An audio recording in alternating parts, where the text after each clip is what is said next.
ರಾಜ್ಯಸಭೆಗೆ ಹೋಗ್ತಾರಾ ಇಲ್ಲ ಲೋಕಸಭೆಗೆ ಹೋಗ್ತಾರಾ? ಮಾಜಿ ಸಚಿವ ವಿ ಸೋಮಣ್ಣ ಅವರ ವಿಚಾರದಲ್ಲಿ ಈಗ ಭಾರಿ ಚರ್ಚೆ ನಡೀತಾ ಇದೆ. ಜೆಪಿ ನಡ್ಡಾ ಭೇಟಿಗೆ ಸಮಯವನ್ನ ವಿ ಸೋಮಣ್ಣ ಅವರು ಕೇಳಿದ್ದಾರೆ. ರಾಜ್ಯಸಭೆ ಆಯ್ಕೆಗೆ ಪ್ರಯತ್ನವನ್ನ ಸೋಮಣ್ಣ ಅವರು ಮಾಡ್ತಾ ಇದ್ದಾರಂತೆ.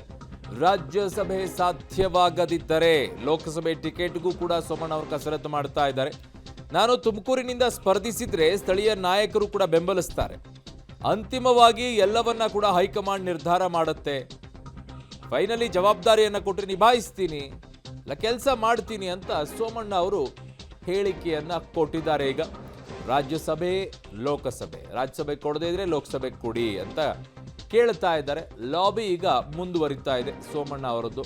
2 ಕ್ಷೇತ್ರಗಳಲ್ಲಿ ಸ್ಪರ್ಧೆ ಮಾಡಕ್ಕೆ ಹೈಕಮಾಂಡ್ ಹೇಳಿತು. ಹಾಗಾಗಿ ತಮ್ಮ ಕ್ಷೇತ್ರವನ್ನ ಬಿಟ್ಟು ಬೇರೆ ಕ್ಷೇತ್ರಗಳಲ್ಲಿ ಸ್ಪರ್ಧೆ ಮಾಡಿ ಸೋಲನ್ನು ಅನುಭವಿಸಬೇಕಾಗಿತ್ತು. ಹಾಗಾಗಿ ಈಗ ಸೋಮಣ್ಣ ಅವರಿಗೆ ಬಿಜೆಪಿಯ ಹೈಕಮಾಂಡ್ ಒಲವು ತೋರುತ್ತಾ? ಅವ್ರು ಕೇಳೋ ರೀತಿಯಲ್ಲಿ ರಾಜ್ಯಸಭೆ ಕೊಡ್ತಾರಾ ಅಥವಾ ರಾಜ್ಯಸಭೆ ಆಗ್ತಿದ್ರೆ ಲೋಕಸಭೆಗೆ ಟಿಕೆಟ್ ಕೊಡ್ತಾರಾ? ಕಾದ್ ನೋಡಬೇಕಿದೆ. ಈ ಚುನಾವಣೆ ಪಕ್ಷಾತೀತವಾಗಿ ಜಾತ್ಯತೀತವಾಗಿ ನಡೀತಕ್ಕಂಥದ್ದು ಲೋಕಸಭಾ ಚುನಾವಣೆ ಕರ್ನಾಟಕದಲ್ಲಿ ಆಗಿರೋದ್ರಿಂದ ಪ್ರತಿಯೊಬ್ಬ ಮತದಾರರು ಕೂಡ ಕಾರ್ಯಕರ್ತರಾಗಿದ್ದಾರೆ. ಅದು ಅಂತ ಹೇಳ್ಕೊಳ್ಳೋಷ್ಟು ನಮಗೆ ಶ್ರಮ ಏನಿಲ್ಲ. ನಾನು ಹೋದ ಸಾರಿನೇ ಬಂದಾಗ ನನ್ನ ಭಾವನೆಯನ್ನು ವ್ಯಕ್ತಪಡಿಸಿದ್ದೀನಿ, ವರಿಷ್ಠಕ್ಕೆ ತಿಳಿಸಿದ್ದೀನಿ.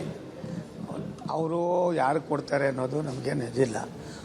ನಮಗೇನು ಕೊಟ್ಟರೆ ಅದನ್ನು ಒಳ್ಳೆ ತನದಲ್ಲಿ ಕೆಲಸ ಮಾಡಿ ಆ ಹುದ್ದೆಗೆ ಅದಕ್ಕೂ ಕೂಡ ರಾಜ್ಯಸಭೆಗೂ ಕೆಲಸ ಮಾಡೋದಕ್ಕೆ ಅವಕಾಶ ಇದೆ. ರಾಜ್ಯಸಭಾ ಸದಸ್ಯ ಆದವನು ಯಾವ ರೀತಿ ಸ್ಪಂದಿಸ್ಬೋದು ಅನ್ನೋದಕ್ಕೆ ಇನ್ನೊಂದಷ್ಟು ಶಕ್ತಿ ತುಂಬುವಂಥ ಪ್ರಯತ್ನ ಮಾಡ್ತೀನಿ.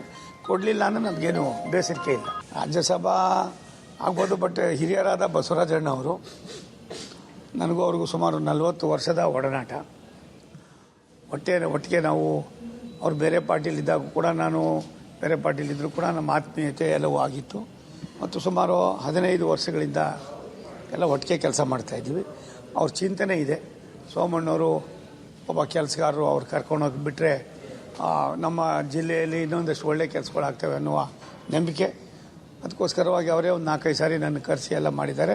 ಅಲ್ಲಿ ಪಕ್ಷದವರು ಕೂಡ ಮುಖಂಡರು ಬಹುತೇಕರು ಬನ್ನಿ ಅನ್ನೋ ಮಾತನ್ನು ಹೇಳ್ತಾ ಇದ್ದಾರೆ. ವರಿಷ್ಠ ಏನು ಹೇಳ್ತಾರೋ ಅದ್ರ ಮೇಲೆ ತೀರ್ಮಾನ ಮಾಡ್ತೀನಿ. ವರಿಷ್ಠ